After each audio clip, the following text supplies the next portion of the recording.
Iniciar, está gravando. Boa noite, caros companheiros unficeneiros, companheiros de jornada do ciclo de estudos Eureka 2023, Autociência Passo a Passo. Estamos no, deixa eu ver aqui, qual que é o passo que nós estamos? Estamos no 29º passo. É mole? 29º passo da nossa caminhada. Deve ser uns 36 passos. Imagino isso. A gente vai saber ao certo, não lembro ao certo. Não sei ao certo, também porque eu botei um monte de livro novo.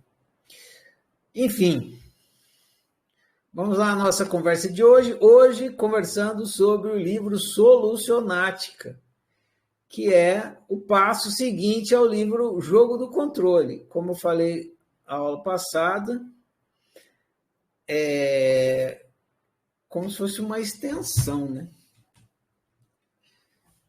O livro Solucionática foi uma palestra que eu fiz no ano passado, e aí eu transformei em livro para entrar no ciclo de estudos.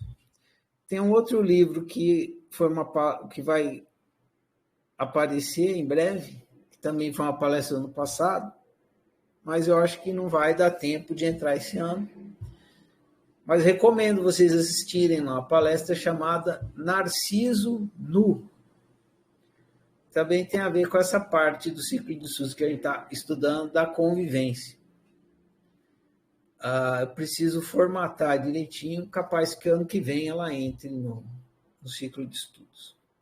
Mas a palestra, o vídeo da palestra está no YouTube. Só ela clicar lá e assistir.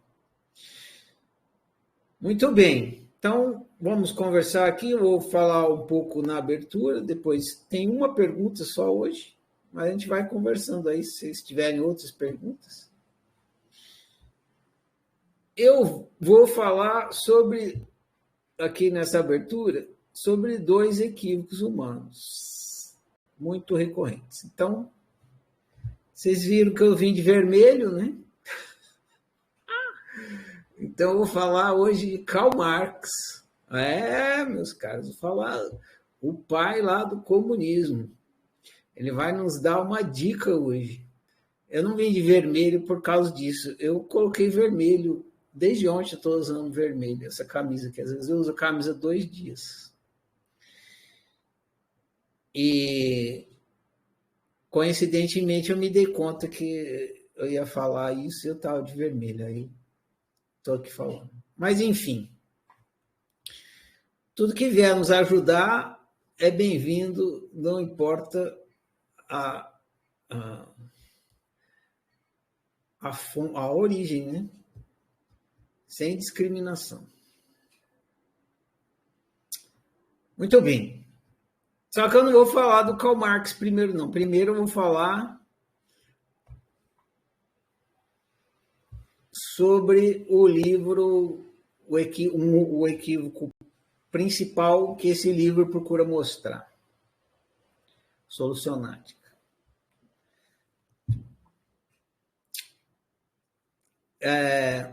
Tem um bannerzinho que eu vi na internet, que acho que tá o Buda lá sentado em cima, assim.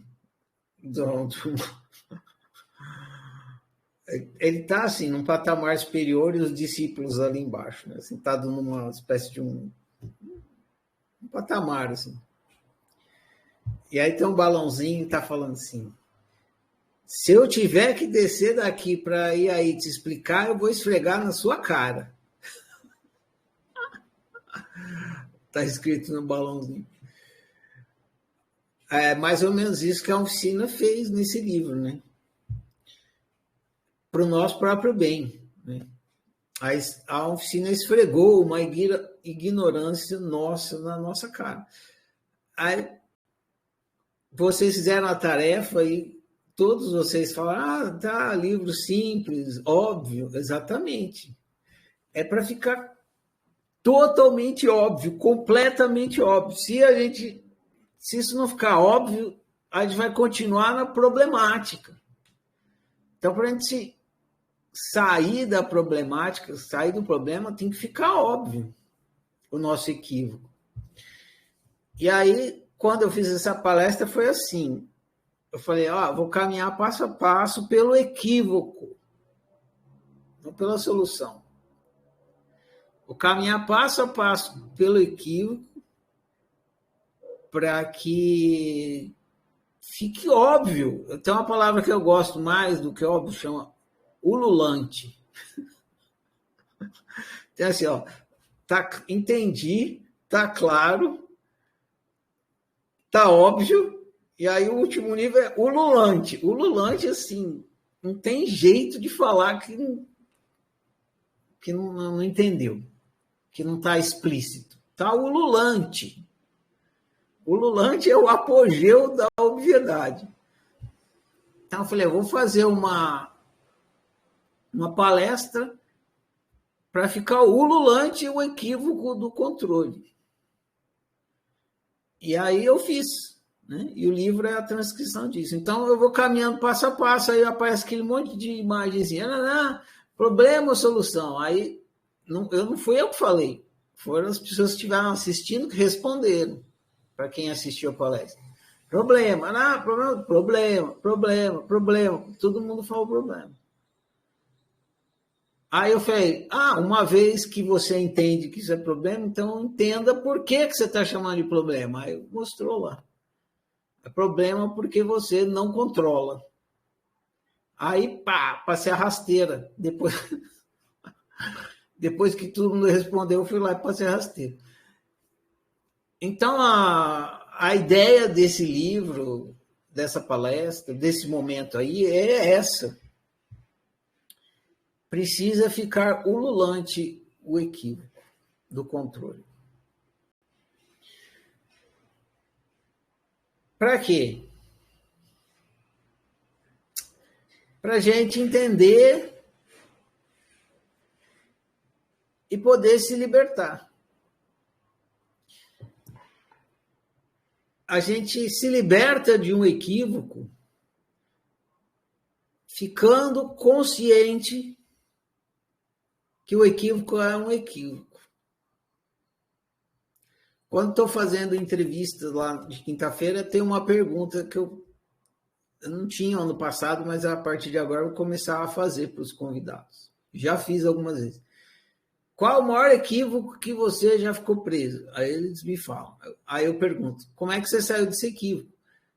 Porque para você sair de um equívoco, você tem que reconhecer o equívoco como equívoco.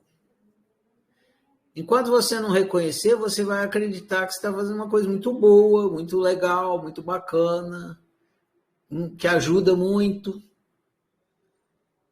Só que não, né? É um equívoco. Por isso, todo equívoco é sincero. Quando você está equivocado, você está sinceramente equivocado.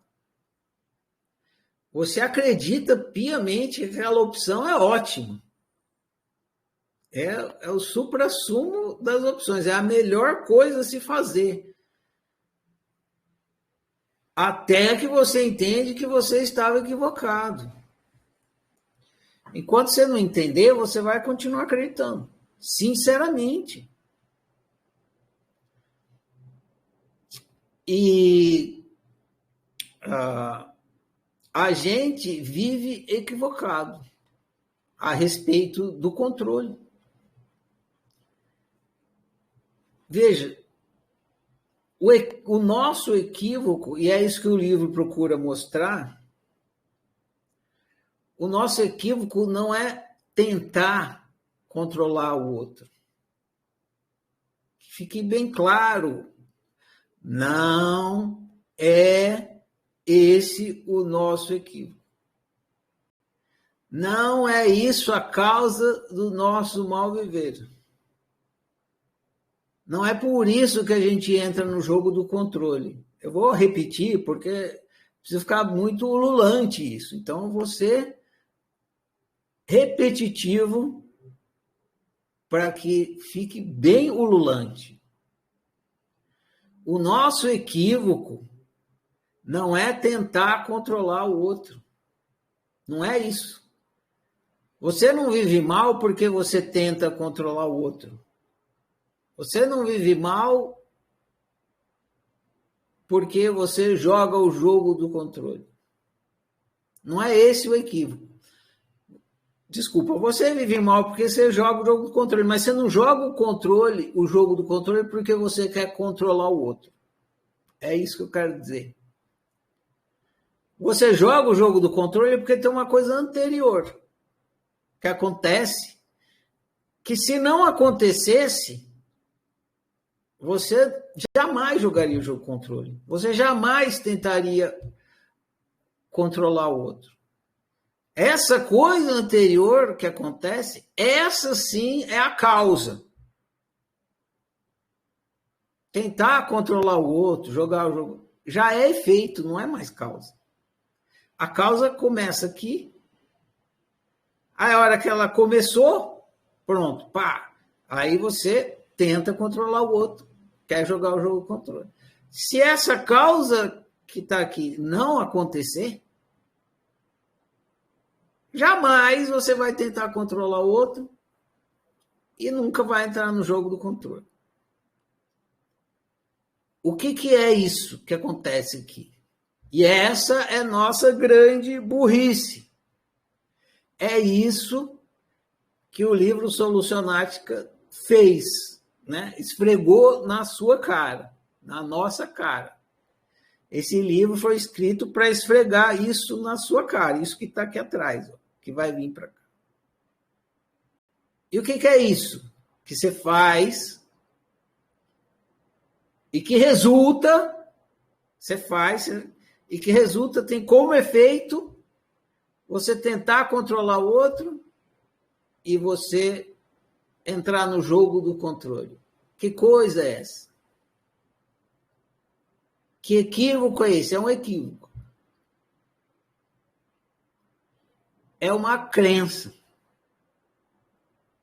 Você acredita que você é capaz de controlar o outro, que é possível. Você acredita que você controla o arbítrio do outro. Você vive sob essa crença equivocada. Essa crença é uma crença equivocada. Não é possível controlar o arbítrio do outro. O arbítrio é incorruptível. Olha para o seu. Ninguém controla o seu arbítrio, só você. É como se fosse o mouse, né? Cada um está com o arbítrio, é como se o mouse do computador. Cada um está com a mão no próprio mouse. Olha o meu aqui, ó. Vocês conseguem controlar o meu mouse aqui? Vou ficar esperando. Vamos esperar 10 segundos.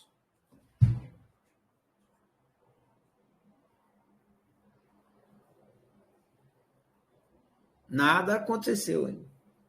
Vamos lá, gente. Pronto, ficou ululante. Vocês não conseguem nem controlar meu mouse, como é que vocês vão controlar o meu arbítrio? Ai, meu Deus. Tá entendendo? Então, acreditar que você controla o arbítrio do outro é uma burrice, é uma ignorância, é um equívoco. Enquanto isso não ficar ululante, você vai tentar controlar o outro e vai entrar no jogo do controle. Percebe? Estou dando a chave para vocês da solução, da solucionática. A solucionática não é você parar de controlar o outro. A solucionática não é você jogar o jogo da liberdade. Isso tudo é consequência. Você tem que atuar na causa. Na causa, não se resolve nada no efeito. Você resolve as coisas na causa. Tentar controlar o outro é efeito. Jogar o jogo do controle é efeito. Que tem uma causa. Qual é a causa? Acreditar que você controla o arbítrio do outro. E acreditar que o outro controla o seu. Também é a causa, quando é no altruísmo submisso. Essa é a causa. Se você estiver consciente, lúcido, percebendo que isso é um equívoco, que é impossível controlar o arbítrio do outro, e é impossível o outro controlar o seu, não tem como o efeito acontecer, não tem como você tentar controlar o outro, não tem como você entrar no jogo do controle. A sua consciência não irá permitir. Ela vai falar, larga de ser burro. Né? Ela vai falar assim, você está achando que você vai conseguir enxugar gelo? Gelo não se enxuga. Arbítrio do outro não se controla, assim como ninguém controla o seu. Tá claro? Tá ululante? Tem que ficar ululante. Então você, mais uma vez, repetitivo. Mais uma vez repetitivo. Não tente viver bem. Não tente. Você não obterá sucesso. Se você... eu vou parar de jogar o jogo do controle. Você não vai conseguir. Não é por aí a solução. Eu não vou tentar controlar os outros. Não é por aí a solução. Entenda. Tentar controlar os outros é efeito. Efeito. Não se resolve nada no efeito. A solução tem que ser na causa. Na causa. O que causa você tentar controlar o outro? Ou se deixar controlar? O que causa você jogar o jogo do controle? É uma crença equivocada. Que crença é essa? A crença de que é possível controlar o arbítrio do outro. Isso é um equívoco. Não é possível. É impossível. Se você ainda acredita nisso, faz o teste. Veja se alguém consegue controlar o seu arbítrio. Você pode obedecer aos outros.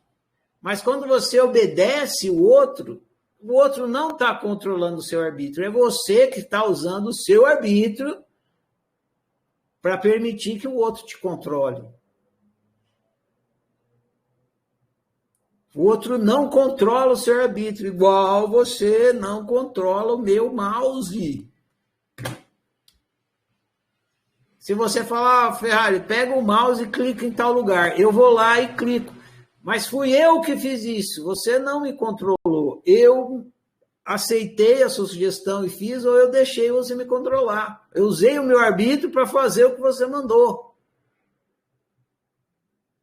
É impossível, impossível, impossível, impossível, impossível controlar o arbítrio do outro e o outro controlar o seu. Impossível.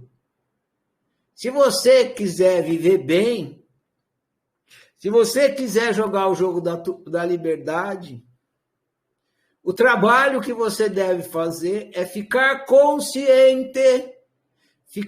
Trabalho é ficar consciente. O trabalho é ficar consciente. Ficar consciente. Despertar a consciência para o seu equívoco. Despertar a consciência para o seu equívoco. Qual equívoco? Acreditar que é possível, que uma coisa impossível é possível. Você acredita que uma coisa impossível é possível. É isso. Você tem que perceber que é impossível.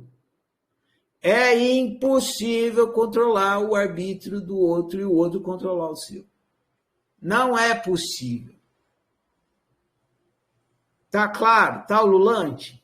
Preciso repetir mais uma vez? Se precisar, eu falo, não tem problema. Eu estou aqui para isso. Para te ajudar a despertar a consciência. Acorda, acorda, é impossível. Acorda, é impossível. Acorda, acorda. É isso. Porque se você não acordar, não adianta. Eu li o livro, eu não vou mais jogar o jogo. Você pode prometer, você pode fazer o que você quiser, que você não vai jogar o jogo do controle. Enquanto você pode tatuar na testa, não vou mais jogar o jogo do controle. Não adianta. Você quer tatuar, até tatua assim. É impossível controlar o arbítrio do outro. Tatua isso na testa. Porque é para isso que você precisa despertar. Para esse equívoco. Parar de acreditar numa coisa impossível. Muito bem. Eu ainda vou falar do Marx, mas não é ainda. Não é agora ainda.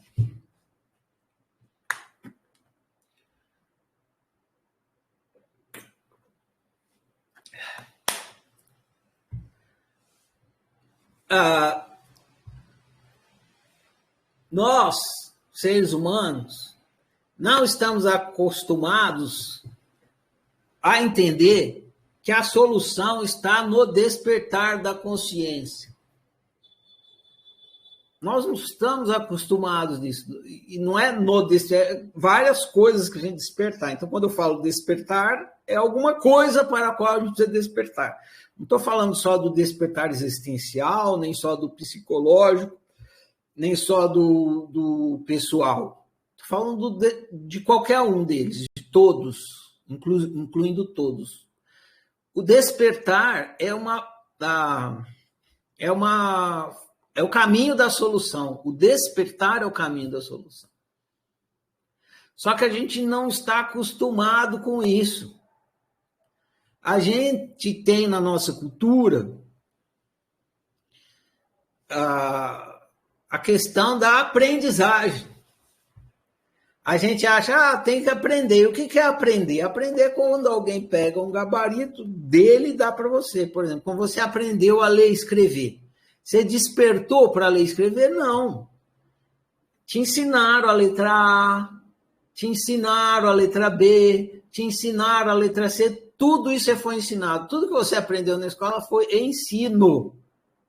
Te ensinaram a letra D, E. Aí você foi lá, você tinha um caderno de caligrafia. Tinha a letra A, aí você ficava imitando a letra A, lá no caderno de caligrafia, imitava a letra B, imitava a letra C. Isso é o seu processo de aprendizagem.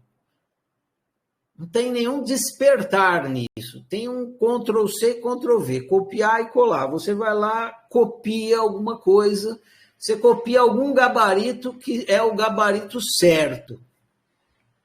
É assim que é o nosso sistema de aprendizagem.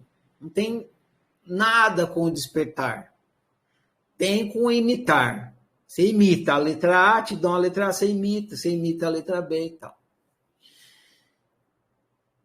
E aí, isso vai para todos os lados da nossa coletividade, da nossa sociedade. Tudo que você aprende é por imitação. Então, vem alguém e te dá uma letra A para você copiar. Em questões de autoconhecimento, essa letra A são chamados ensinamentos. Então, vem um guru e te dá um ensinamento. E aí, o que você faz? Você copia. O mais famoso que tem no cristianismo. Amar o próximo como a si mesmo. Aí você vai lá, pega o caderno de coreografia, copia o M, copia o A, copia o R, amar. Ou você vai copiando, copia. Na sua cabeça, assim, você fica repetindo. Amar, e você acha que você está aprendendo alguma coisa. Na verdade, você está aprendendo, sim. Você está copiando a coisa, aprendendo esse ensinamento. Só que você não despertou para o que tem ali. Então não adianta. Não adianta você decorar ensinamento. Não adianta decorar ensinamento. Não adianta. Decora esse é bom. Não adianta decorar ensinamento. Quer decorar um? Decora esse. Não adianta decorar ensinamento. Não adianta. Você tem que ficar consciente. Consciente. Mesmo que for o ensinamento, você tem que ficar consciente do ensinamento. Consciente. Lúcido. Entendedor. Deve ficar óbvio, ululante, consciente do ensinamento. Mas não precisa nem ficar consciente do ensinamento, você ficar consciente das coisas que funcionam e das coisas que não funcionam, é isso. Para tudo na vida. Se você não ficar consciente como funciona a torneira, que você girando no sentido horário, agora que eu não sei mais.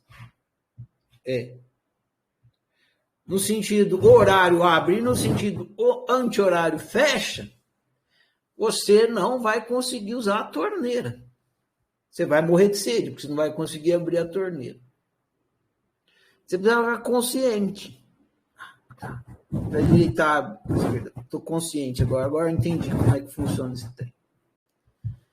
É impossível girar para o lado errado e fazer a torneira abrir. Então, você precisa ficar consciente. Então, não adianta só você decorar que você deve jogar o jogo da liberdade para viver bem. Não adianta você decorar que o jogo do controle faz você viver mal. Não adianta você decorar que tentar controlar o outro é impossível. Vai ser só mais um ensinamento. Você precisa ficar consciente. As coisas que você não está consciente, você não vai conseguir lidar bem. Você precisa ficar consciente da impossibilidade de controlar o arbítrio do outro. Consciente. E não levar isso como um mandamento. Por isso que eu estou sendo repetitivo de ser chato de tanto que repete. Mas é isso. Porque se você não entender isso, esquece tudo que eu falei. Você tem que entender que ou fica consciente ou não adianta nada. Ou fica consciente as coisas que eu explico aqui na oficina, ou não adianta porra nenhuma. Porríssima nenhuma. Você perdeu 2023, perdeu. 2023 você ficou vindo aqui e você não serviu para porra nenhuma. Tem que ficar consciente, senão não adianta. Ah, mas você falou, tá me ajudando a despertar a consciência. Tá, não é de tudo perdido. Pelo menos você tem a informação aí, mas você não adianta só ter a informação. Entenda isso. A informação não vai te fazer viver bem. Não é suficiente. Você precisa despertar a consciência. Principalmente para os seus equívocos. Eu venho aqui e explico todos os equívocos que a gente faz e você só ouve. Não adianta. Você tem que despertar e reconhecer o seu equívoco como equívoco. Eu estou desde janeiro explicando um equívoco após o outro. Eu explico lá na fase existencial, eu explico o equívoco de você achar que você é um humano ser. Né? Você não é um humano ser, você é um ser humano. Aí vou explicar o equívoco de achar que você consegue mudar a realidade na realidade. Não, isso é um equívoco, porque realidade é efeito, você tem que ir na causa. E aí vai, equívoco após equívoco. De você achar que as coisas estão lá fora, não está, é espelho, o que você está sentindo está tudo dentro de você. E vai, cada livro é um equívoco que o ensino está explicando. Você precisa despertar para o equívoco, para os seus equívocos. Olha que interessante. Você não precisa despertar para a verdade. Você precisa despertar para a mentira. Né? Você, buscador da verdade. Tem uma frase lá da Oficina. Quer encontrar a verdade? Admita a mentira. É isso, simples. Admita a mentira que você vai encontrar a verdade. Você tem que despertar para a mentira, para os seus equívocos. Por quê? Porque o que é verdadeiro é verdadeiro. As coisas que são, são. Independente do que você acredita. Agora, você fica acreditando em um monte de equívoco, aí você não vai ver como é que as coisas são. Se você acreditar que você tem que bater palma para a torneira abrir, você vai morrer de sede. Você vai ficar passar a vida batendo palma e a torneira não vai abrir. Então, você precisa reconhecer o seu equívoco. Bater palma para a torneira abrir é mentira, não funciona. Não funciona. E precisa reconhecer essa mentira como mentira. É mentira que bater palma faz a torneira abrir. Vai lá na torneira, bate palma. Tem umas de shopping que você passa a mão, né? Mas bater palma eu não vi ainda, não. Você precisa lá e virar, ou levantar, sei lá. Nem todas as torneiras são iguais, né? Estou generalizando só para dar o exemplo. Mas, enfim, tá entendendo? Buscador da verdade. Buscador da verdade absoluta. Se você quiser viver bem, admita a mentira. Reconheça os seus equívocos. Desperte para os seus equívocos. E aí você vai ter que observar os seus equívocos. Se debruçar, põe o seu olhar nas merdas que você faz. Os seus equívocos. Esquece a verdade, esquece até o bem viver. Porque se você reconhecer os seus equívocos, que é a causa do seu mal viver, o bem viver vem por efeito. Ele é efeito. A causa do mal viver é algum equívoco. Sempre, sempre, sempre, sempre, sempre. Sempre, sempre, sempre, sempre, sempre. Algum equívoco que você considera que é a coisa melhor do mundo, mas é um equívoco. Aí está te fazendo viver mal. Então você precisa investigar o seu lixo, as suas mentiras, os seus equívocos, as suas crenças equivocadas. Dentro dessas, tem essa que eu acabei de falar, que é impossível você controlar o brilho do outro. Deveria ser óbvio, ululante, né? Desde pequeno, te olha, mas não te acredita piamente que consegue. Eu vou dar um nome para esse equívoco, para vocês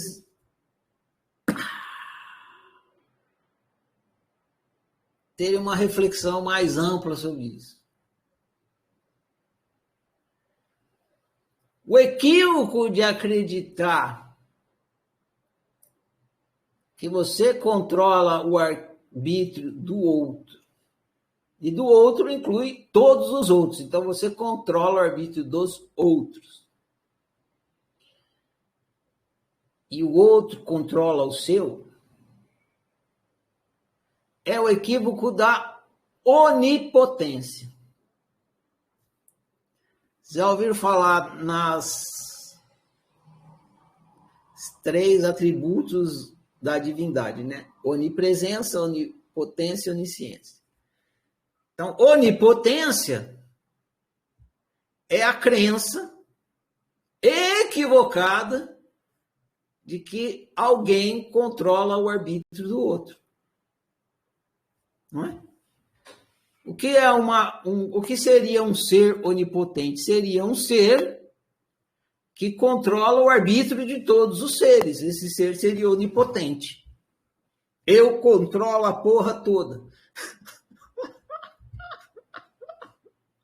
Sou eu que mando aqui, caralho. Né? Essa é a onipotência. Sou eu que mando aqui, caralho. Então, olha para você. É você que manda aqui, caralho, é? Que caralho que você manda? Você não manda caralho nenhum no arbítrio do outro. Claro, você é onipotente na sua realidade. É isso que é preciso entender. A questão da onipotência é muito mal entendida. Ninguém controla o arbítrio do outro, então não existe onipotência.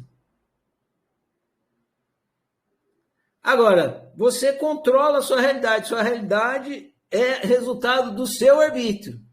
Claro que tem interferência dos outros.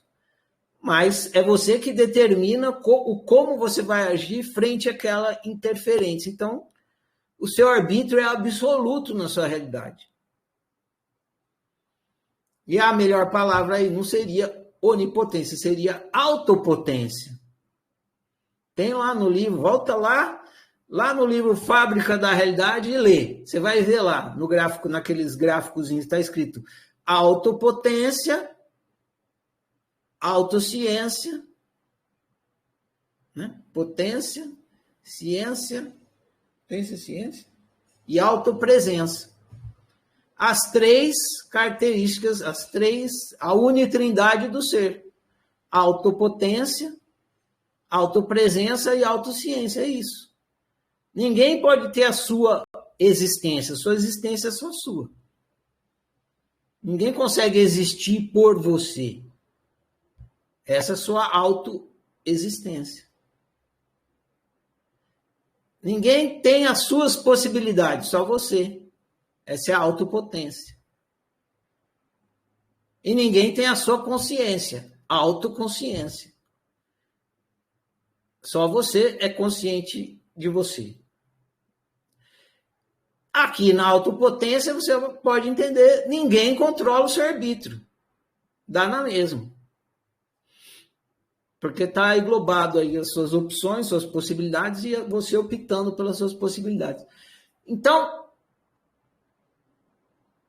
a autopotência, isso existe. Autopotência.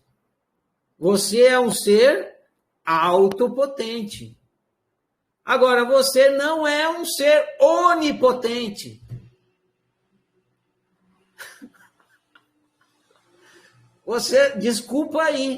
Desculpa aí, gente. Vocês não são. Vocês são deuses, né? Cada um é um deusinho, cada um é um criador de realidade, mas cada um é criador da sua realidade e não da realidade do outro. Baixa a sua bola. Baixa a sua bola. Você não controla a criação da realidade do outro. Não controla. Quem cria a realidade do outro é o outro. Cada ser é um criador de realidade. Autônomo. Autônomo. Você tem autonomia na criação da sua realidade, o outro ser também, igualmente. Por que você seria onipotente e o outro não? Você é autopotente e o outro também, o outro também, o outro é isso. Baixe a sua bola. Não caia no equívoco da onipotência. Não produz bem viver esse equívoco. Para o seu próprio bem. Ah, não, eu vou ser humilde, eu não vou ser onipotente. É pecado, né? Está lá na Bíblia, é pecar. Querer ser igual a Deus, ser onipotente, é pecado. Não, eu não vou cometer esse pecado, eu vou ser humilde, eu não vou cometer o equívoco da onipotência, porque eu sou um santo. Não, não é por santidade, é por inteligência. Se você cometer o equívoco da onipotência, você vai estar cometendo um equívoco, que o equívoco leva ao mal viver. Se você quiser viver bem, não cometa esse equívoco por seu próprio bem. Para o seu próprio bem. Para você viver bem.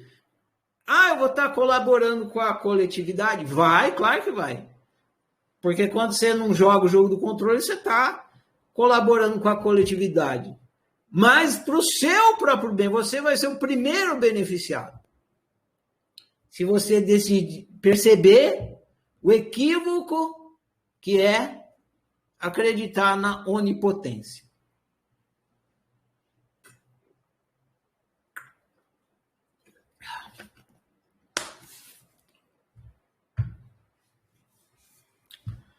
Eu estou sendo chato propositalmente, porque eu não vou embora dessa vida aqui e deixando depois, eu estou lá no túmulo lá, e aí os caras falam, não, mas o Ferrari não explicou direito, ou o Ferrari não explicou o suficiente, ele não falou tão claramente, ele deixou meio mal explicado, não, nem fodendo.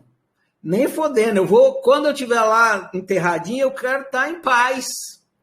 Eu quero estar em paz. Eu falei tudo certinho, bem explicadinho, com todos os pingos no i, repetidamente várias vezes. Para ninguém vir falar na minha orelha que ficou faltando esclarecimento. Não quis olhar, tudo bem, não é da minha conta. Ouviu e não praticou, tudo bem, não é da minha conta. Agora,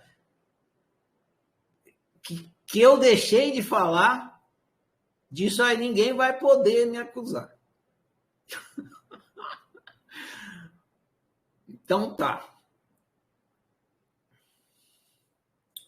Então, para o seu próprio bem, não cometa, não caia no equívoco da onipotência. Isso que eu estou falando aqui, na hora que vocês lerem o livro dessa semana, vai fazer... Vai explodir. O próximo livro é para vocês entenderem finalmente. É tipo o último passo da parada. Se a cabeça não explodir no próximo livro, puta, não tem jeito. Para chegar no próximo livro, que é a democracia universal, e entender essa porra de democracia, porque você está mergulhado nela. Está jogando muito mal, usando muito mal, lidando muito mal com a democracia. Não vou me estender nisso aqui, não. Deixa para semana que vem. Então, o equívoco da onipotência é algo que você deve observar 25 horas por dia, 8 dias por semana, porque cada piscada que você dá, você começa a acreditar nele de novo. O equívoco da onipotência. E agora, junto com o equívoco da onipotência, eu vou falar do um outro equívoco, para o qual devemos despertar também, que tem a ver com o que eu falei no começo, o Karl Marx. Por que eu evoquei o danado aqui, né? Pois bem, o Karl Marx é conhecido por ter escrito Capital e tal, é o pai do comunismo. Karl Marx, ele observou uma coisa, ele não observou uma coisa, ele observou um equívoco que também é causa, tá vendo? O equívoco que é causa, efeito de muito mal viver. Fundamento do mal viver. E eu vou falar sobre isso para dar uma chave da felicidade suprema para vocês. Eu não sei mais em qual chave que eu tô da felicidade suprema. Estava, acho que na 17, né? Por aí. Já entreguei tantas. Vamos então para a 18. 18ª chave da felicidade suprema. Oferecida por Karl Marx. O que foi que Karl Marx observou? Isso que Karl Marx observou está no fundamento de tudo na nossa sociedade. Tudo na nossa coletividade. Tudo. Karl Marx observou em um aspecto da nossa convivência, da nossa coletividade.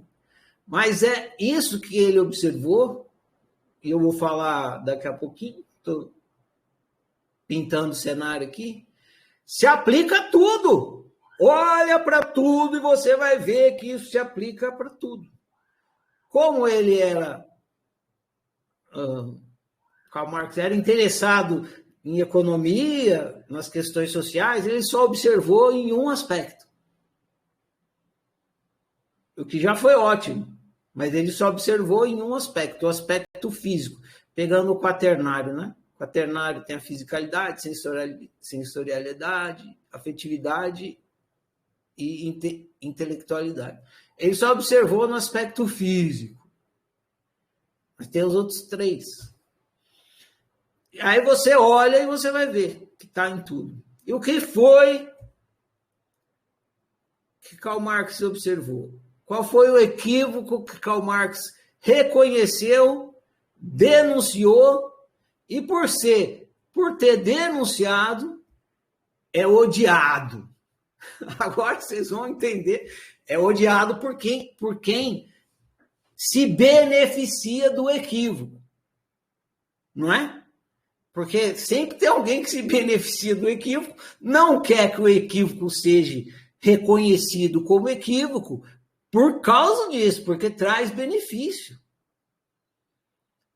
Quando um equívoco beneficia você, você quer que ele continue, né? Vou pegar um exemplo. Vamos supor que você... Vou inventar um exemplo, só para você entender. Vamos supor que você tem um interesse afetivo numa pessoa. Essa pessoa não dá muita bola para você, mas ela descobre, por exemplo, que, sei lá, que você é famoso ou que você é rico, alguma coisa. Só que isso é mentira. É um equívoco. Você não é nem famoso e nem rico. Só que alguém diz para a pessoa que sim, né? Que você é famoso ou rico. Aí aquela pessoa começa a se interessar por você. Você está interessado que esse equívoco desapareça? Não, né? Você quer, vamos trocar equívoco por mentira. Você quer que a mentira continue, que a pessoa continue acreditando que você é rico ou famoso. Porque você quer ter um relacionamento afetivo com a pessoa. Se ela descobrir que você é um pé rapado, um Zé Ninguém, um Zé Ruela, se fudeu, né? Então você tem interesse que o equívoco continue. Você não quer. Se alguém vier desfazer o equívoco, você fica quieto, não fala nada, abafa o caso. Não é? Então, quando existe um equívoco, tem pessoas que se beneficiam do equívoco. Quem se beneficia do equívoco quer que o equívoco permaneça. É isso que eu estou tentando explicar para vocês aqui. Quem se beneficia do equívoco quer que o equívoco permaneça, porque ele traz benefício.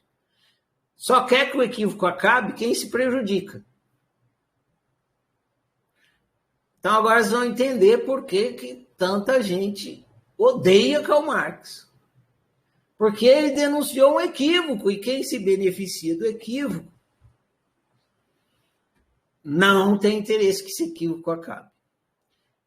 Bom, Para que tanto suspense, Ferrari? Fala logo, é para ver se você, né, fica alerta, esperto, se interessa mesmo. E agora eu falo, qual equívoco que Karl Marx denunciou? O equívoco da propriedade. É esse que é o equívoco que Karl Marx denunciou. Simples assim. Karl Marx, não foi só ele, né? Antes de Karl Marx, eu esqueci o nome do cara. Eu acho que foi o Rousseau, para não falar, né, que só Karl Marx é o malvado da história. Se não me engano, quem tiver interesse, pesquisa aí, que a história está aí. Tem o chat GPT hoje em dia. Rousseau também denunciou, e se não me engano, Rousseau é anterior. Para não falar besteira, né? Tem que pesquisar aí, mas fica a informação aí para pesquisar. Rousseau também denunciou esse equívoco. Rousseau falou que a propriedade era uma farsa. Tem uma frase famosa do Rousseau. Esqueci. Mas tem uma frase famosa do Rousseau sobre a propriedade. Que é famosa e é elucidativa e muito interessante. Só que o Karl Marx, ele foi o chato, né? Que nem eu aqui. Ele pegou esse aqui, deu-lhe em cima dele. Ele não foi que nem o Rousseau que falou e seguiu para frente para falar de outras coisas. Não, ele ficou só nisso aí. E quem não tinha interesse no fim desse equívoco, ficou bravo com ele e fica até hoje. Então, a propriedade é um equívoco. Em outras palavras, o que significa? Ninguém é dono de nada. Não existe propriedade. Claro que a gente foi criado numa... Eu não estou dando aula de socialismo para vocês, comunismo, não. A gente foi... Mas eu preciso falar isso para vocês entenderem, para depois seguir adiante.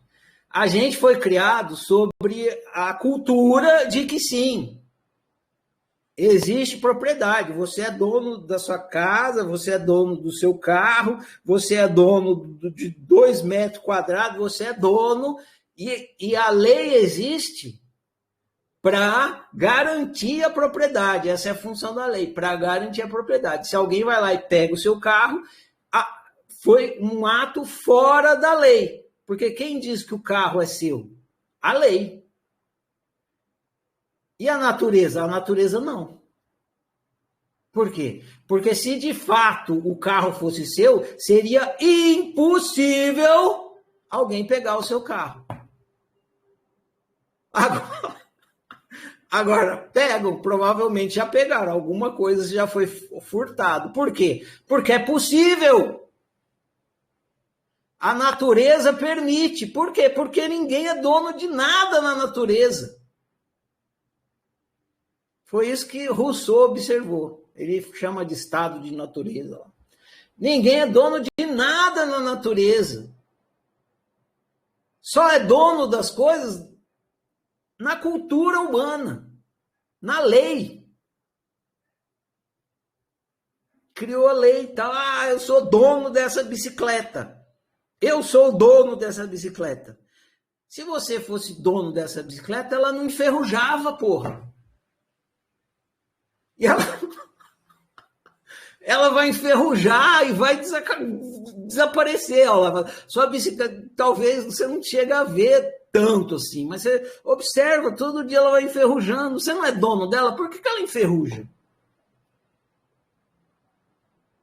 Porque você não é dono das coisas. Não existe, ninguém é dono de nada.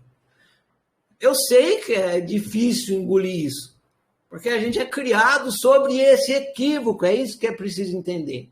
Estou dando aula de comunismo para você. Eu estou explicando para você uma coisa para você ficar consciente. Você acredita que você é dono das coisas.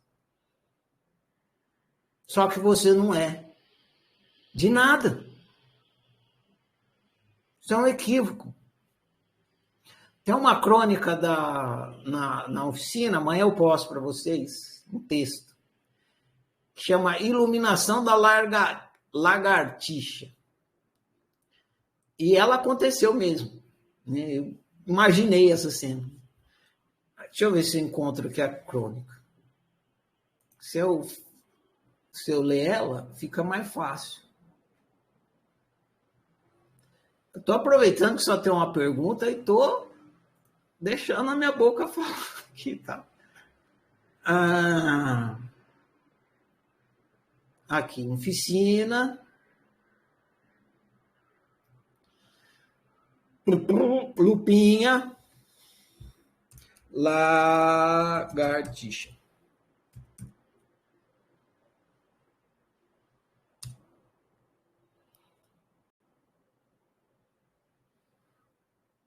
Aqui. Iluminação da lagartixa. Às vezes eu me enrosco com essa palavra aqui. Lagartixa. É um diálogo. Aí fala, ei, você! É uma pessoa conversando com a lagartixa, certo? Então, ei, você! Quem, eu? Sim, você mesmo. Pois não. O que você está fazendo aí? Estou andando pela parede. A lagartixa respondendo, né? Estou andando pela parede. Sim, mas você está andando na minha parede. Minha parede, minha parede. Sim, eu sou uma lagartixa, ando pelas paredes.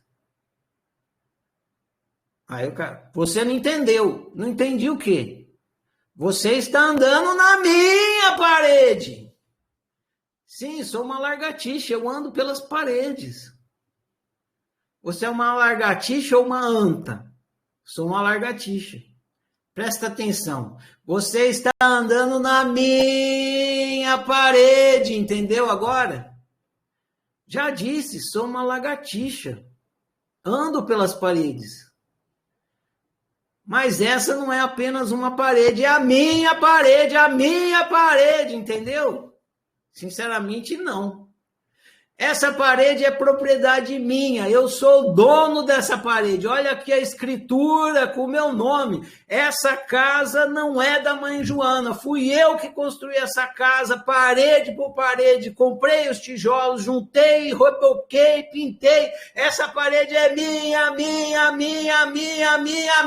parede, entendeu agora? Ainda não, disse a lagartixa. Aí, eita, lagartixa burra. É a lagartixa que é burra? Ou é você? Ou somos nós que acreditamos que somos dono das coisas? Por que a lagartixa não entende que a parede é sua? Porque minha propriedade é uma questão cultural. Cultural, não é natural. É uma crença. Lagartixa não tem crença. Logo, ela não entende que a parede é sua. É você que acredita que é dono das coisas, não a lagartixa. Na natureza não existe propriedade. Só existe na cultura humana. E não existe de fato. Só existe por convenção. E a natureza te mostra todo instante que você não é dono. Que não existe a propriedade. Só que você acredita. Você acredita. E por isso, vive mal. Você acredita que você é dono do seu filho. Por isso, vive mal. Você acredita que você é dono do seu marido. Por isso, vive mal. Você acredita que você é dono das coisas que você possui. Por isso, vive mal. A 19ª ou 18ª chave da felicidade suprema é a seguinte. Escreve aí. Pega o lápis. Pega o lápis. Não, escreve a caneta. Pega a caneta e escreve na testa. Tudo que você possui, possui você.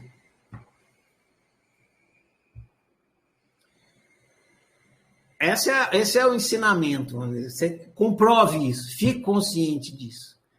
Tudo que você possui, possui você. Por quê? Porque você tem que cuidar de tudo que você possui. Você fica responsável por tudo que você possui. Então, tudo que você possui, possui você. Igual na historinha lá do livro dos porcos. O que você dá para os seus porcos? Ele possui os porcos. Ele é dono dos porcos. Aí os porcos possuem eles. Tem uma história fantástica, um dia eu vou descobrir que livro que é. Eu vi uma escritora contando a história, nunca li o livro.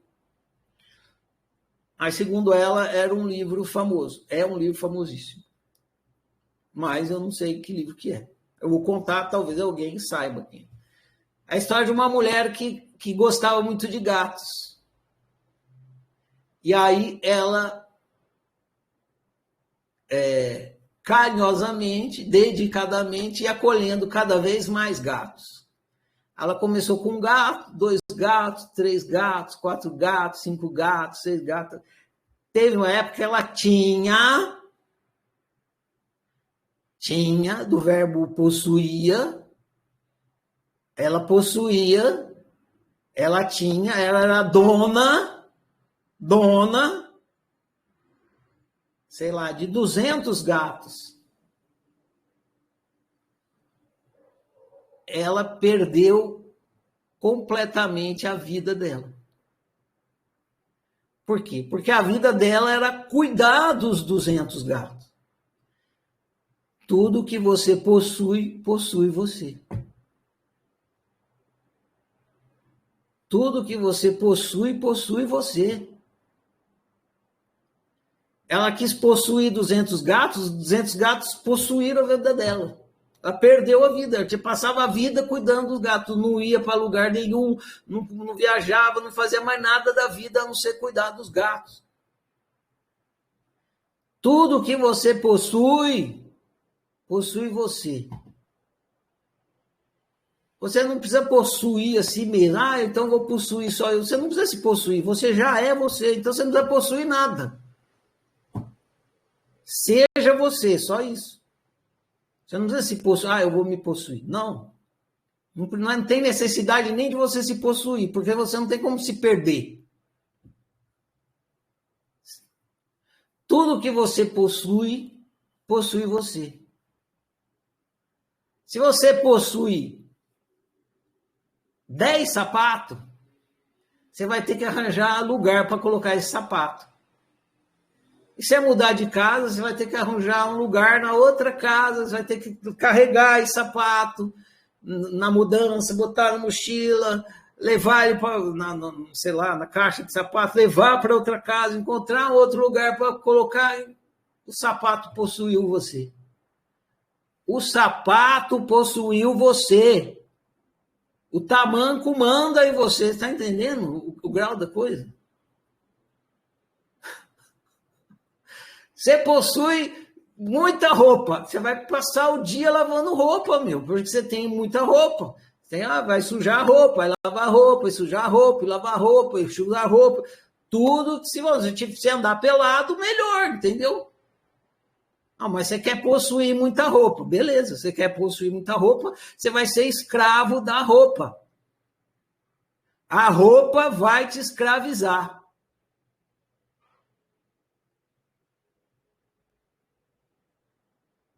Você vai ser escravo da calça jeans. Você está entendendo onde você está metido? Eu estou falando isso para ver se você sai dessa prisão que você está metido e você entra nessa prisão porque você acredita nesse equívoco da propriedade, de que você é dono, de que possuir é a melhor coisa. Eu vou possuir tudo, é a melhor coisa do mundo. Possuir é uma escravidão. É se condenar à escravidão. Quando você acredita na posse, você está se condenando à escravidão. Você acha que fez um negoção, né? O cara que é rico, ele possui muito dinheiro. Aí ele tem que ficar cuidando desse dinheiro para não roubar.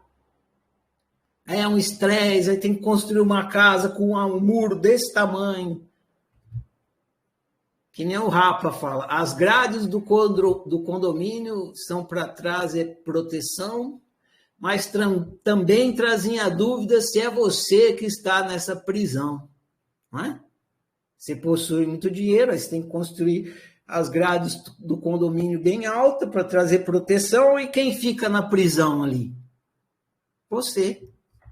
O que é um condomínio? É uma prisão de luxo, né? O cara fica preso lá. Tem umas pessoas que falam isso, né? O pobre anda livre para todo lado lá, né? Não tem o que perder, não possui nada. E os ricos ficam presos ali no castelo. Castelo é uma coisa boa ou é uma prisão?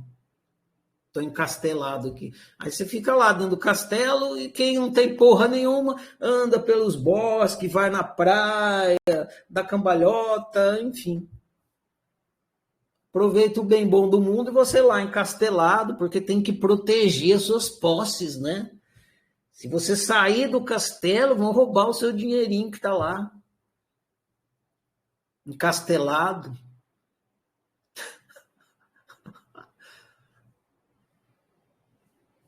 Posse é aprisionamento. Posse, você acreditar na posse é se aprisionar. A lagartixa é livre por quê? Porque ela não acredita nessa porra de propriedade. Ela anda pelas paredes e tá cagando. Ah, mas se eu não respeitar a propriedade, a sociedade vai me bater. Vai bater pra caralho.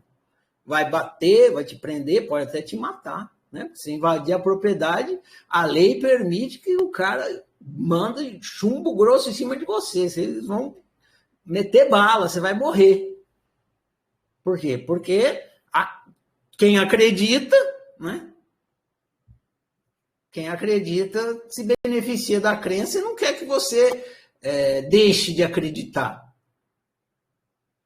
Não tem interesse nenhum, quer que você continue acreditando no equívoco.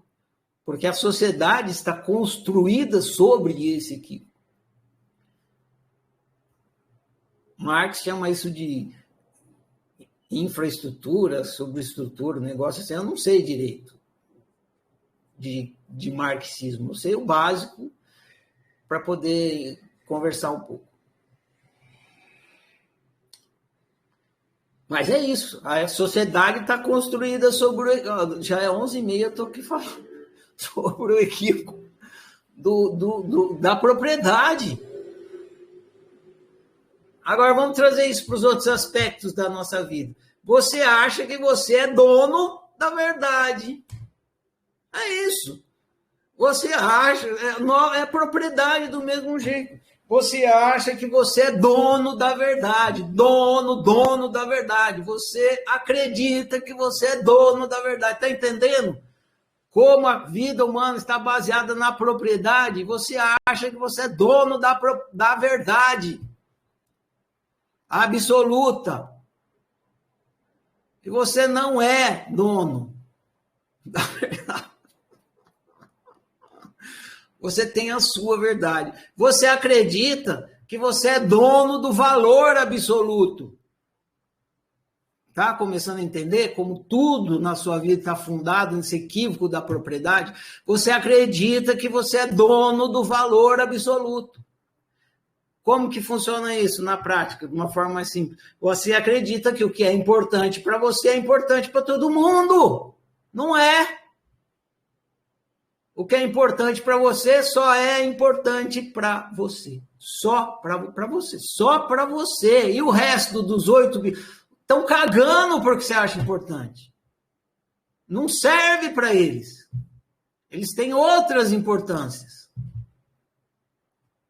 Só que você acredita que você é dono do valor absoluto.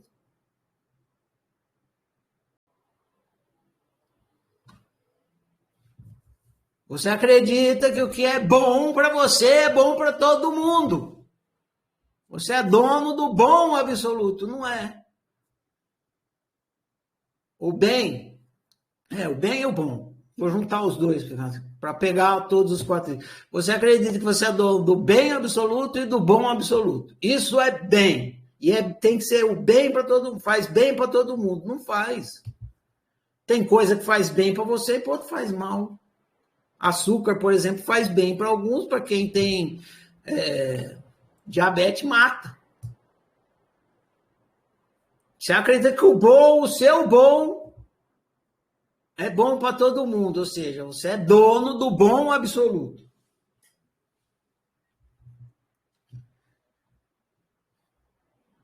Ser dono é se aprisionar e se condenar a viver mal. Perceba isso, fique consciente disso, fique consciente disso.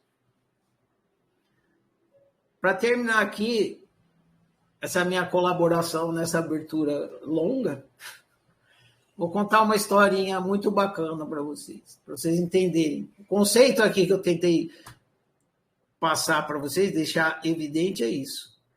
Tudo que você possui, possui você. Investiga isso. Você vai ver que é verdade. Tudo que você possui, possui você. Você se torna escravo de tudo que você acredita que você possui. O correto não é nem tudo que você possui, porque você não possui nada. Tudo que você acredita possuir, possui você. Porque não existe posse, não existe posse. É um equívoco, não existe, não existe. Assim como é um equívoco você achar que você controla o arbítrio do outro, é impossível. Não existe propriedade no universo, não existe. Ninguém é dono do universo, não existe donos no universo. Ninguém é dono de porra nenhuma. O universo é propriedade de todos, logo de ninguém, especificamente. Esse é o comunismo absoluto. O socialismo absoluto. Então, eu vou contar essa historinha. O cara, ele possuía muitas coisas. E aí ele começou a perceber que ele ficava escravo, né, dessas coisas que ele possuía. Ele foi lá, assistiu uma aula no YouTube do Ferrari falando: tudo que você possui, possui você. Aí ele foi refletir, começou a observar e perceber que era um fato, realmente era assim mesmo.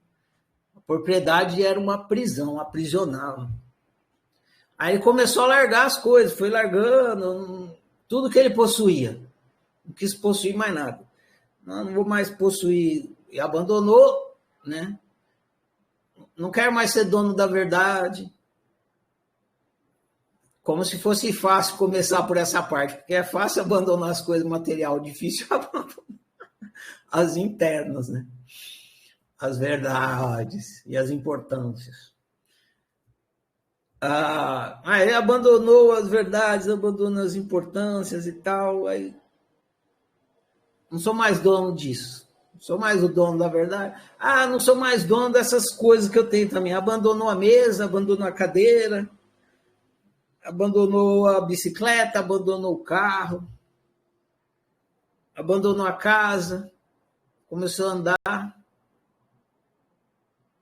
Aí foi abandonando tudo, ficou só com uma cuia para beber água. Mas ainda assim ele percebeu que ele era... A cuia aprisionava ele, né? Que ele tinha que carregar essa cuia para todo lado, tinha que guardar a cuia, não podia tomar cuidado para ninguém roubar a cuia. Aí a cuia ainda possuía ele. Aí um dia ele foi com essa cuia beber água na beira do rio e viu uma pessoa bebendo água assim, ó, com a mão.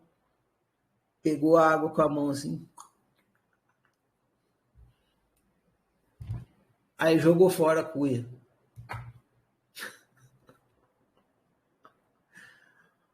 Jogue fora a sua cuia. As cuias, principalmente, não precisa jogar as coisas materiais que você tem. Isso aí é o que menos te causa mal viver. Jogue fora as suas cuias psicológicas. Não viva sendo dono da verdade, dono do valor, dono do bem, do bom, do cara, do velho. Não existe. Ninguém é dono. Não existe propriedade no universo.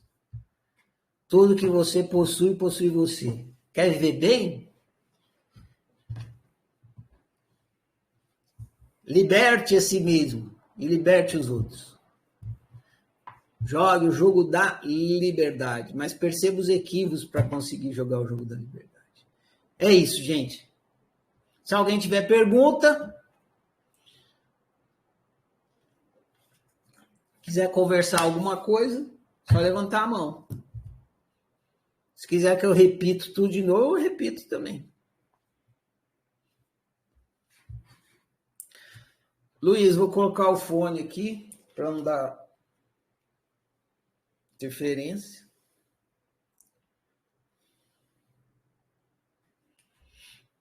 Luiz, depois você, tá, Sabrina? Inclusive, tem sua pergunta aqui, eu não deixei ela para o fim.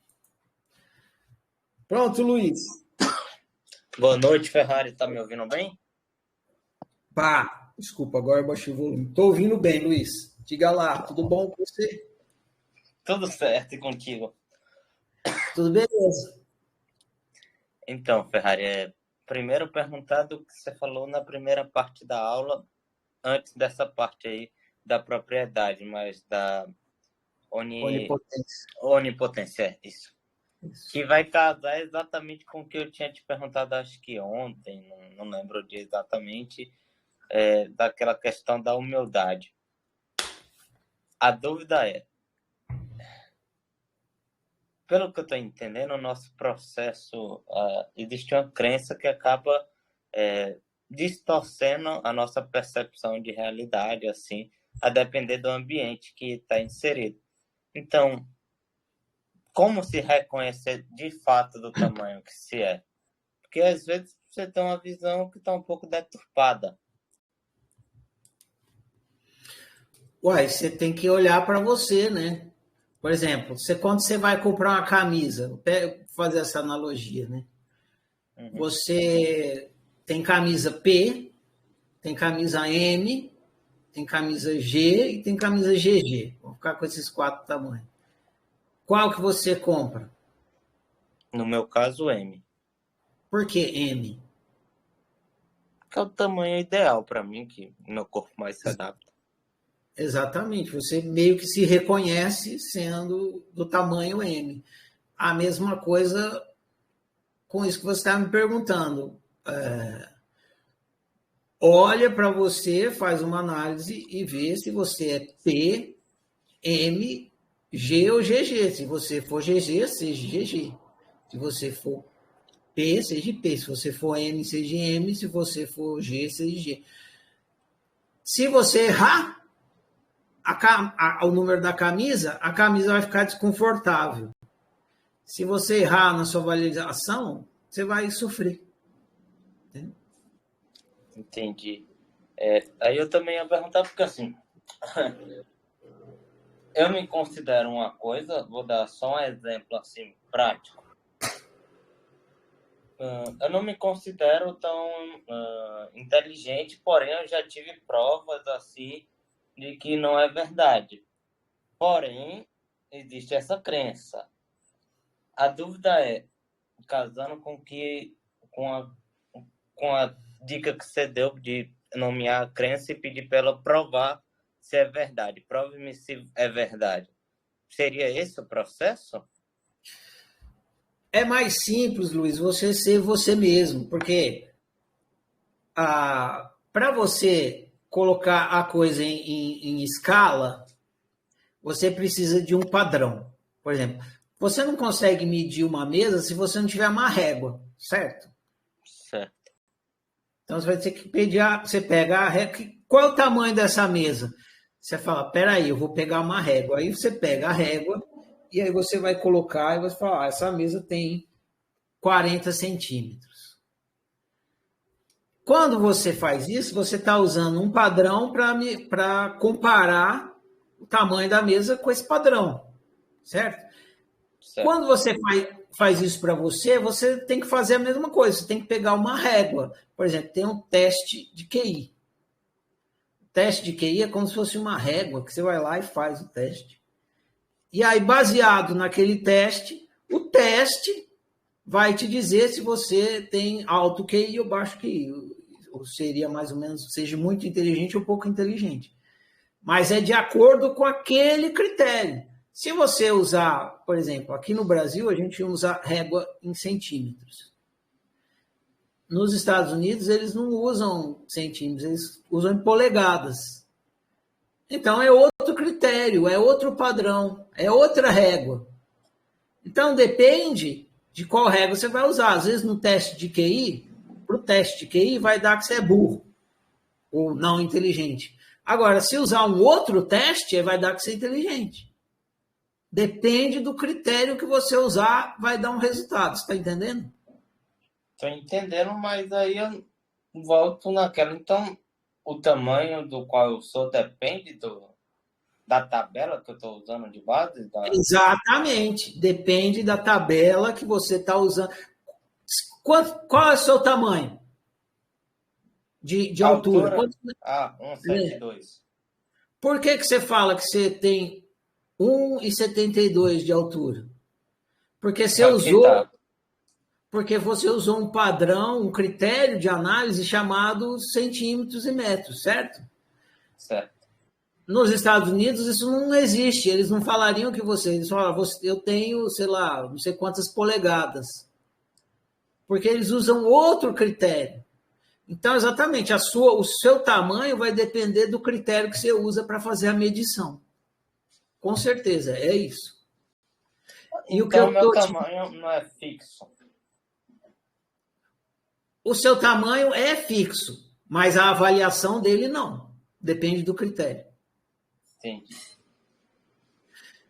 E o que eu estou te dizendo é que o mais simples é você não se preocupar com os critérios. Seja do seu tamanho. Você não é do seu tamanho independente da régua que for te medir? Uhum. Então, seja do seu tamanho em qualquer lugar, independente da régua que estiver te medindo. Entendi. Não fique preocupado porque os outros vão te medir com a régua deles. Cada um vai usar, cada um tem uma régua, um critério de medir. Se eu perguntar aqui, se a gente fizer a pergunta, tem 17 pessoas aqui hoje, contando com você, né? Aí, cada um dá um critério de avaliação do grau de inteligência do Luiz. Não vai ter acordo nenhum, né? De 0 a 100. Aí cada um vai colocar um diferente. Por quê? Porque cada um usa a própria régua. Entendeu? Entendi. Então, eu queria até te perguntar isso. Essa crença que eu falei no início provavelmente é fruto dessa imposição de régua de terceiros. E aí cabe a mim entender quando foi que isso aconteceu? Isso, porque tem gente que olha para mim e vai falar assim, Ferrari, você é muito arrogante. E é comum eu receber essa avaliação. O Ferrari é muito arrogante, ele se acha o dono da verdade. Não, eu não sou o dono da verdade. Eu falo óbvio, e se para mim é óbvio, é do meu tamanho falar o que para mim é óbvio. Se você acha que falar o óbvio é arrogância, então não é problema meu, é seu, entendeu? Entendi. Certo, Ferrari, esclareceu. Obrigado. Vou para Sabrina, então.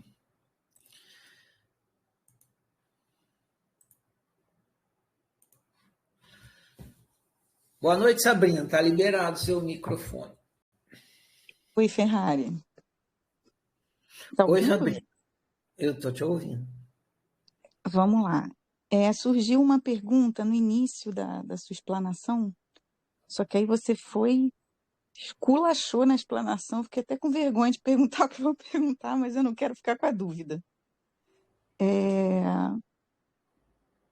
Quando você fala que a gente tem que despertar a consciência, e aí me vem na cabeça que esse despertar da consciência gera mudança de comportamento. Só que o consciente é o lógico, né? É o que eu, entre aspas, controlo. Só que eu acho que a gente vem, quando a gente fala de emoções, fala de crenças, de hábitos, a gente fala do subconsciente, certo? Então a minha questão é, eu acho que, pelo menos para mim, o despertar da consciência não é suficiente para eu mudar o comportamento. Eu preciso de algo além, porque eu me vejo caindo nas mesmas armadilhas às vezes. Eu tenho a consciência, caraca, fiz a merda, tenho a consciência da merda. Às vezes eu tenho consciência antes de fazer a merda, mas eu faço mesmo assim. Então, assim, eu não sei o que eu não estou enxergando. Eu acho que o subconsciente me trava, porque é alguma coisa que me aprisiona, entende? Entendo. Tem um equívoco aí que você está carregando, eu já, desde o começo do ciclo de estudos, que eu tenho observado, e eu já falei para você, só vou repetir uma coisa que eu já falei. Você iguala a intelectualidade com a consciência. Isso é um equívoco. Estar consciente não é raciocinar. Você raciocina e você fica consciente do seu raciocínio. Quando você está raciocinando, se você não tivesse consciência do seu raciocínio, você seria igual a um computador. Você simplesmente raciocinaria e não saberia que você estaria raciocinando. Você sabe que você está raciocinando por causa que você sabe que está raciocinando, entendeu? Tem o saber, que é a consciência, sabendo do raciocínio. Entendo. Tá. Então, eu caio nisso mesmo. Quando você iguala, você faz várias vezes. Você usa isso como uma espécie de estratégia de fuga para o trabalho de despertar da consciência. Você fala, eu não vou praticar o despertar da consciência porque despertar da consciência é raciocínio e eu preciso ir além do raciocínio. Não, não tem nada além do consciente. Tudo está abaixo do consciente, porque tudo é observado pelo consciente. O consciente é o topo da coisa, tudo está abaixo dele. Tá. Tanto o raciocínio como as emoções. O consciente observa tanto o raciocínio como as emoções. Quem que está observando o raciocínio? O consciente, a consciência. Quem está observando as emoções? A consciência. Então, o consciente seria a ficha caindo. Não, a consciência, ela pode estar em dois... tem a ver com a ficha caindo. A consciência é o que você é. Mas ela é como um olho. Ela pode estar com o olho fechado, ou você pode estar com o olho fechado ou aberto. Ou seja, a consciência, ela tem dois estados. A consciência, ela pode estar consciente ou inconsciente. Sim. Então, o despertar da consciência é quando a consciência estava inconsciente de alguma coisa e despertou, passou a ficar consciente de. Consciência e consciente não é a mesma coisa também. Consciente e inconsciente são os estados da consciência. Entendeu? É assim. Então, quando você... embaralha. E a palavra subconsciente, às vezes ela atrapalha, porque uma coisa subconsciente é uma coisa que está inconsciente. Então, quando acontece uma coisa subconsciente, você tem que jogar o foco lá e fazer com que ela fique consciente. Você tem que ficar consciente do que está subconsciente. Você usa o raciocínio para isso. Você usa o raciocínio para isso, para ficar consciente de uma coisa subconsciente. Agora, não é o raciocínio, ele vai te ajudar a trazer à tona, e aí você vai ver, e aí você vai ficar consciente da coisa, entendeu? Quando eu estou aqui explicando, eu não quero que vocês... Eu estou usando o raciocínio e a linha lógica para trazer à tona o equívoco que está inconsciente e se torne consciente. Mas não é simples questão de raciocinar, é ficar consciente. Mas Que instrumento eu tenho para trazer à tona o que está inconsciente? O raciocínio. Mas me importa apenas o raciocínio? Não. Porque se você só raciocinasse, mas não tivesse a capacidade de ficar consciente do que você raciocinou, não serviria para nada. Sim. Entendeu? É isso. Isso para mim confunde muito, porque realmente eu sou muito racional, então isso me atrapalha muito, assim. Mas ser Acho que é racional, aquilo que você falou, eu entendo, mas eu entendo no cérebro ser físico. racional, ter bom raciocínio é bom, porque tem as coisas que estão lá inconsciente, você traz à tona através do raciocínio, através do pensamento. Você tem que pensar o pensamento. Eu vou falar mais isso, eu não usei, acho que eu não usei esse termo ainda. Quando eu terminar a fase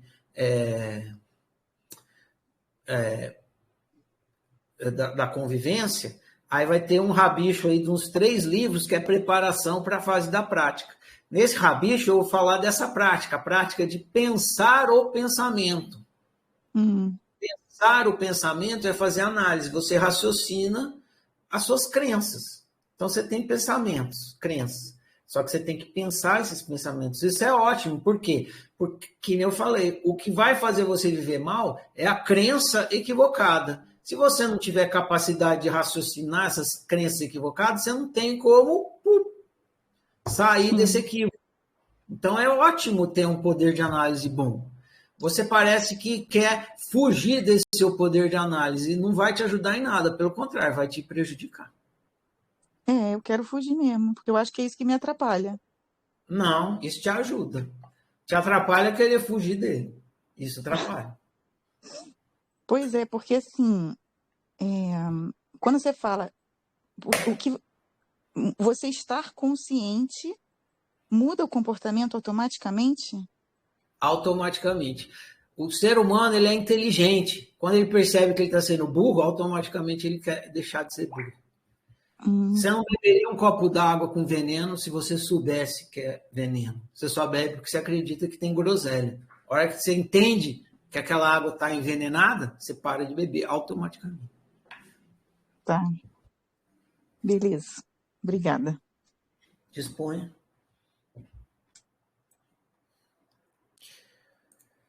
Muito bem, senhoras e senhores. Pela fala da Sabrina, deu para perceber que a minha chatice foi proveitosa, né? Fui persistente aqui na ênfase e parece que foi proveitoso. Se alguém tiver mais alguma questão que queira conversar, pergunta, fica à vontade. Não se aveste, não. Eu não quis constranger ninguém com a minha redundância. É porque é importante, porque outras pessoas vão ouvir, vai ficar para o ano que vem, e eu senti que era importante ser redundante. Então, se tiver alguma dúvida ainda, não se acanhe, pode falar, fica à vontade, a gente está aqui para conversar. Os equívocos que vocês cometem, ou eu já cometi, ou ainda cometo, então estamos tudo junto.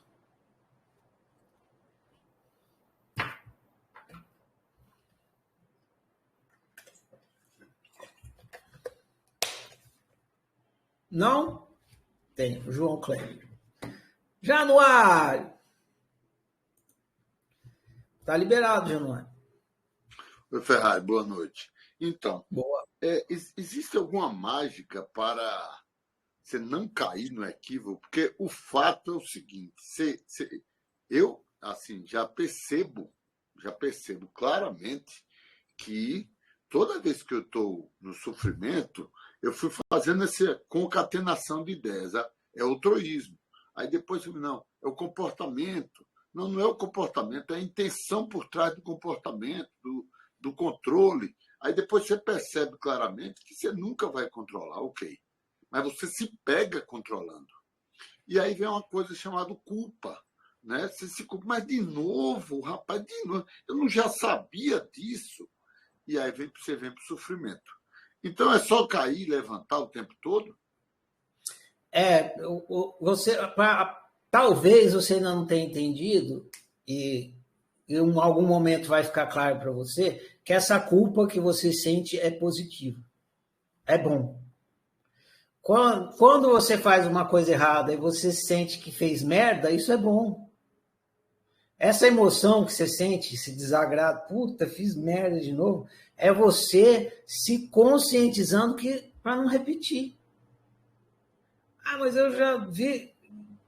A gente fala assim, puta, já vi tantas vezes, já ouvi falar, já sei disso, cai de novo, ai, eu sou um tonto. Que bom que você está se achando um tonto. Porque se você achasse que você está fazendo a melhor coisa possível, você ia continuar no equívoco.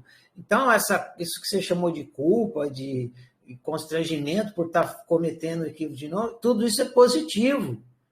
Isso é bom. Isso é você se conscientizando que você não deve continuar fazendo aquilo. Isso te ajuda numa próxima vez a não fazer. Esclareceu? Então, esclareceu. Hoje de tarde, hoje meio-dia, você citou aí, eu estava assistindo o Narciso Nu de novo, e ele é extremamente explicativo, pedagógico. E então, assim, vamos transferir aqui. Quando eu, teoricamente, estou vendo o outro caindo nessa coisa de achar que pode controlar, que pode possuir, na verdade, eu estou me enxergando. Aquele é o reflexo do que eu sou. Não é que você está se enxergando, você está vendo que o outro está cometendo um equívoco que você já reconheceu como equívoco. É uma função espelho. Você vê uma pessoa que está tentando bater palma para a torneira abrir, e você já fez isso, e você vê a pessoa batendo palma, e fala, ih, cara, essa pessoa vai ficar a vida inteira batendo palma, essa torneira não vai abrir. Como é burro. Aí você está vendo está vendo a burrice do outro que espelhou uma burrice que você já teve, não tem mais. É isso. E o inverso é verdadeiro, então. Se eu vejo alguém que está despertando para esse equívoco, e a pessoa desperta e eu olho para aquilo, eu digo, rapaz, quer dizer, na verdade eu estou vendo o eu que percebe aquilo, o eu em mim que percebe também. Isso, ele está espelhando uma lucidez adquirida. Você já adquiriu essa clareza que o outro está adquirindo. O cara está despertando para essa lucidez que eu também despertei já. Se eu não tivesse despertado, você não iria reconhecer. Perfeito. Obrigado. Bom demais. No seu perfil você colocou, Januário, você colocou você na torcida do Bahia. Ei, rapaz, dá-lhe Bahia. Pode falar, Luiz. Boa noite de novo, né? Então, Ferrari.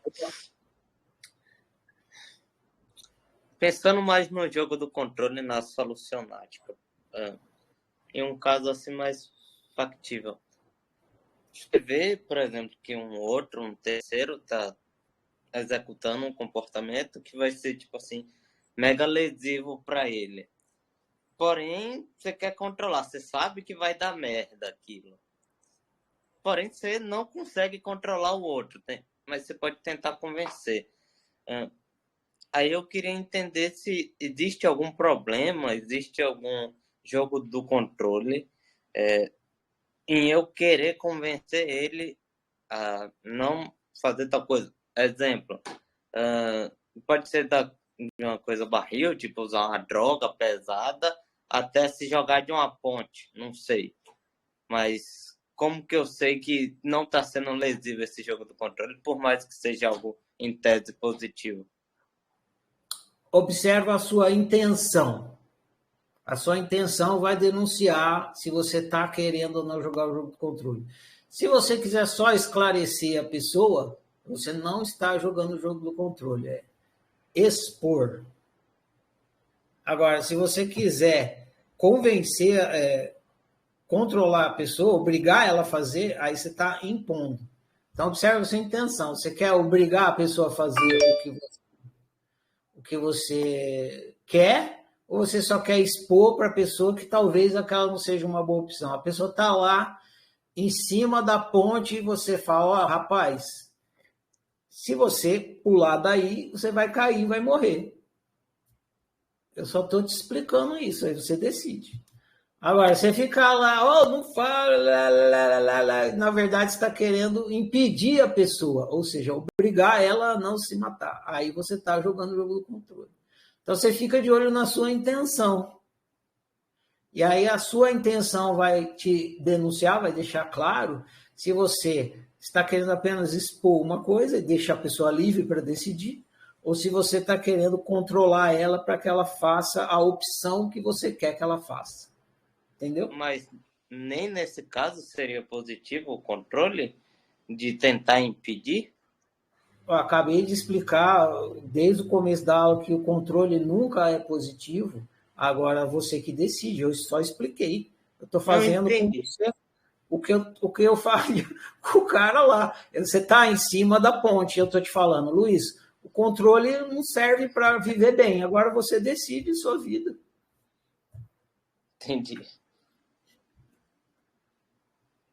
Entendi, captei. Você acha que eu vou te obrigar a jogar o jogo da liberdade? Aí eu estou jogando o jogo do controle, entendeu?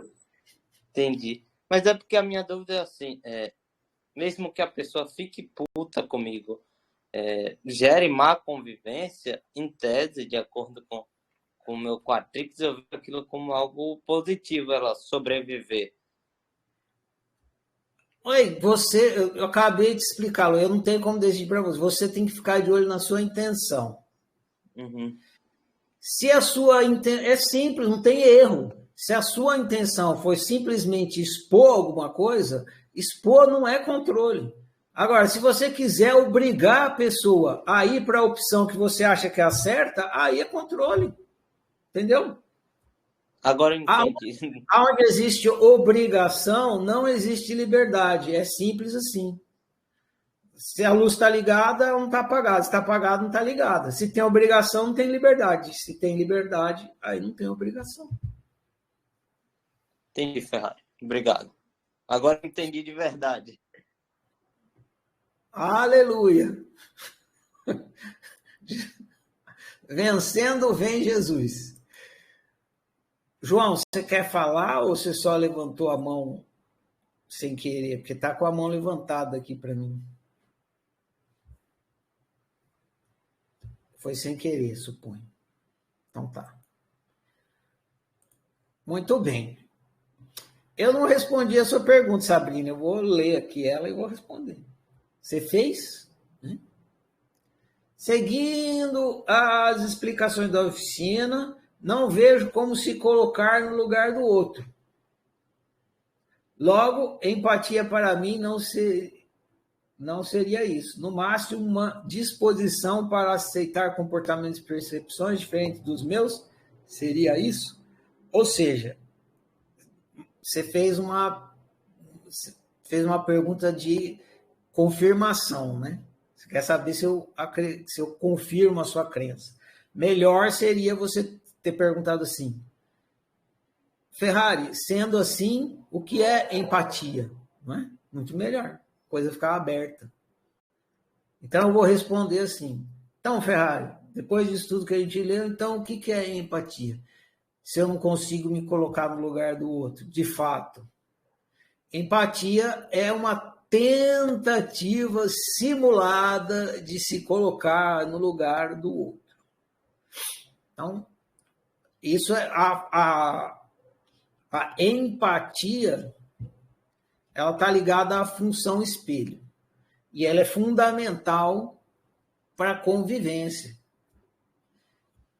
E, claro que a gente pode cometer equívocos. Quando a gente se coloca no lugar do outro, a gente simula que a gente está no lugar do outro. A gente não tem como, de fato, se colocar no lugar do outro. Então, se a gente tivesse como, a gente poderia dizer, então, que a empatia é absoluta. E se tivesse como mesmo, todos os problemas do mundo estavam resolvidos. Porque você ia lá, pegava o muçulmano e colocava no lugar do palestino, pegava o palestino e colocava no lugar do muçulmano, pronto, amanhã acabava essa guerra que está se estendendo. Você pegava o chinês e colocava no lugar do Trump, pegava o Trump e colocava no lugar do chinês, estava resolvido. Você pegava o povo de esquerda, colocava no lugar do povo de direita, pegava o povo de direita, colocava no lugar, estava resolvido. Acabava a treta entre direita e esquerda. E por aí vai. né?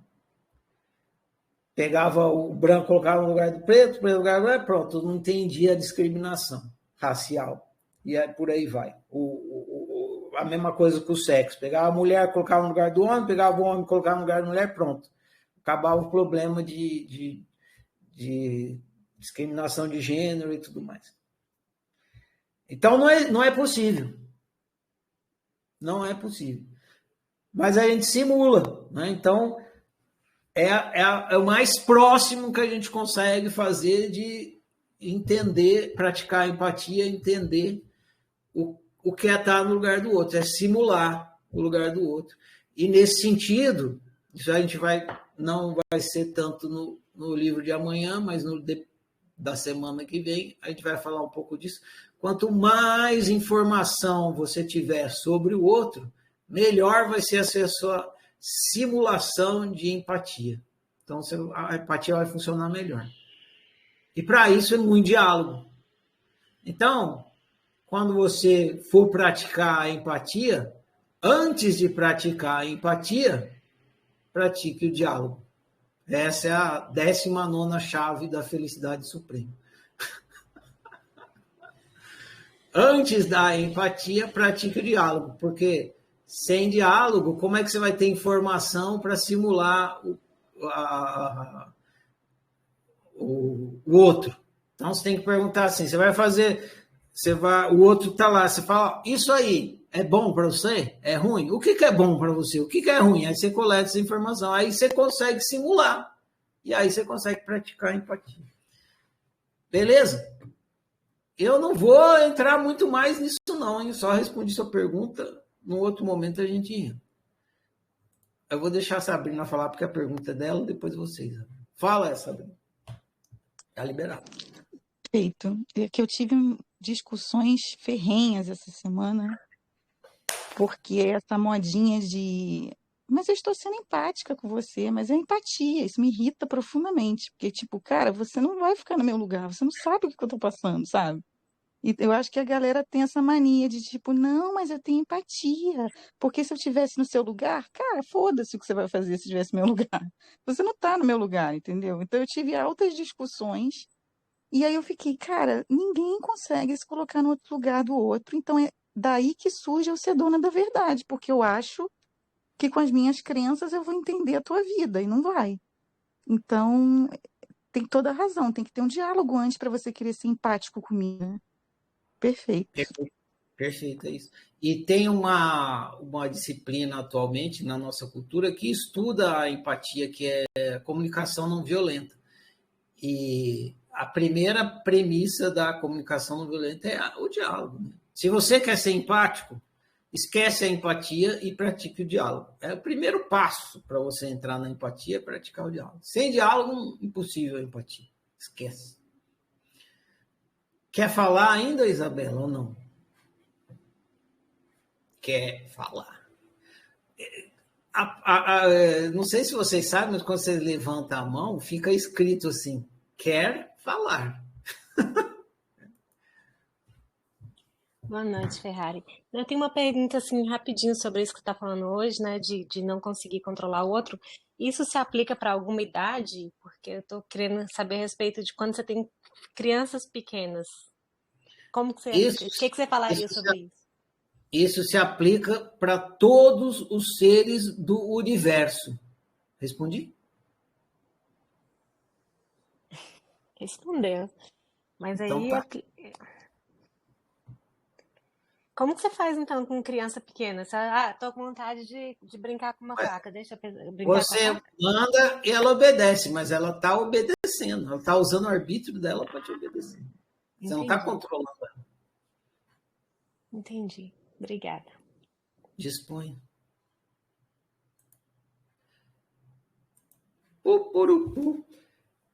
Gente, algo mais? Não, 10 horas. Eu vou falar um pouquinho do próximo livro. Agora, parto da premissa que vocês ficaram pelo menos esclarecidos sobre o equívoco, que vocês vão praticar, se esclarecer mais, ficar mais conscientes sobre esse equívoco. E vão colher os benefícios, que bom. como eu disse lá no comecinho, essa semana a gente vai dar o passo derradeiro. Passo derradeiro. A machadada final da questão da convivência. Pá! Agora a oficina, vocês já viu quando os caras estão com a cabeça assim no tronco? Agora, todos vocês que estão no ciclo de estudos aí estão, nesse momento, com a cabeça no tronco. O livro que vocês vão ler, Democracia Universal, é o machado, e a função desse livro é cortar a cabeça de vocês, né? Cortar o equívoco de vocês, que leva vocês a ficar preso e jogar o jogo do controle. É a machadada final. Pá. Depois desse livro só tem mais um de convivência. Aí depois tem uns 3 que é rabicho de preparação para a fase de prática, para quem for participar da fase de prática. E acabou o ciclo de estudos. Então estamos aí no mês final, no máximo um mês final, mais um ou 2 dias. Está acabando o ciclo de estudo. Então, esse próximo passo aqui, a machadada final. Então, não levante a sua cabeça, deixa ela. Deixa ali, deixa o machado cortar a sua cabeça. Você morre como um ser praticante do ultroísmo e ressuscita com uma cabeça nova, uma nova mentalidade, praticante do autoísmo e do jogo da liberdade. Essa é a minha recomendação. Boa leitura a vocês. Boa semana de estudo sobre a democracia universal. Eu vou falar a declaração, fica encerrada essa conversa de hoje. Eu honro e celebro eu honro e celebro você, eu honro e celebro nós. Nesse momento do ciclo de estudos, essa declaração já deve começar a fazer sentido para você. Deveria, né? Então, presta bastante atenção. Eu honro e celebro eu honro e celebro você, eu honro e celebro nós. Eu honro e celebro a minha diferença, eu honro e celebro a sua diferença, eu honro e celebro a nossa diferença. Eu sou outro você, você é outro eu, nós somos todos e cada um. Por isso, toda forma de exclusão, desrespeito que em mim chega, de mim não passa. Eu sou por minha unicidade, eu sou por sua unicidade, eu sou por nossa unicidade. Que o meu viver confirme as minhas palavras e assim seja. Boa noite, gente. Prossigamos. Bom demais, em té.